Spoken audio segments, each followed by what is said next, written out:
আমার সংসার ছেড়ে সারা জীবনের জন্য কেন চলে যেতেছো? কারণ তুই ভীতু কাপুরুষ।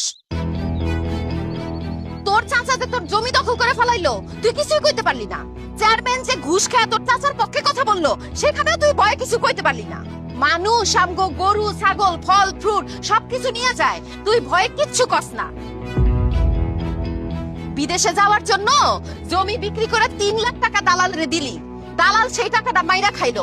আমি কয়দিন পর পর তার সাথে গিয়া ঝগড়া করি, তুই ওখানে যাও কিছু কস না, তোর বলে ভয় করে। আমি তোর সংসার করে কি করু?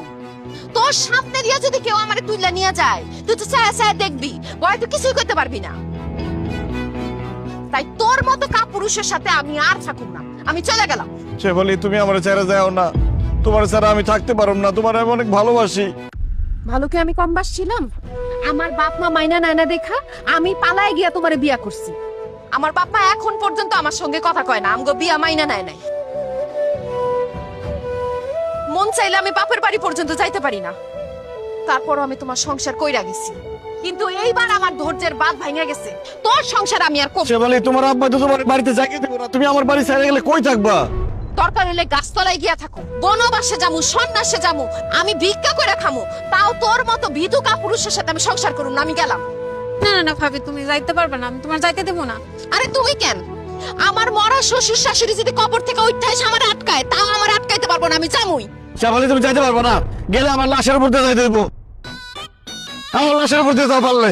আরে তুই তো জিদ্দা লাশ, তুই ময়রা ভূত হয়ে গেলে আমার আজকে আটকাইতে পারবি না। দেখ তোরে ডিঙ্গা কেমনে যায়। সে বলি সে বলি সে বলি হ্যাঁ ভাইজান, কি হইছে তোমার? ভাবি দেখা যাও, ভাইজান অজ্ঞান হয়ে পড়ছে।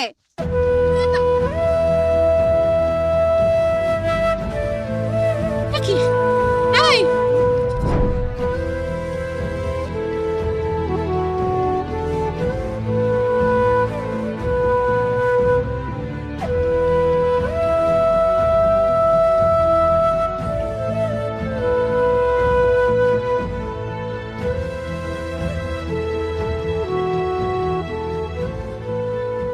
সাত্তার ভাই,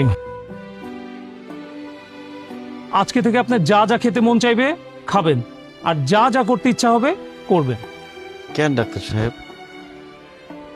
কারণ আপনি আর বেশি দিন বাঁচবেন না। আল্লাহ, ডাক্তার সাহেব আপনি এসব কি কইতাছেন? আমার জামাই বেশি দিন বাঁচবো না মানে? ওর কি হইছে? আপনার স্বামীর ক্যান্সার ধরা পড়ছে, একদম লাস্ট স্টেজ। আপনারা ওনাকে নিয়ে আসতে অনেক দেরি করে ফেলেছেন, এখন আর আমাদের হাতে করার কিছুই নাই।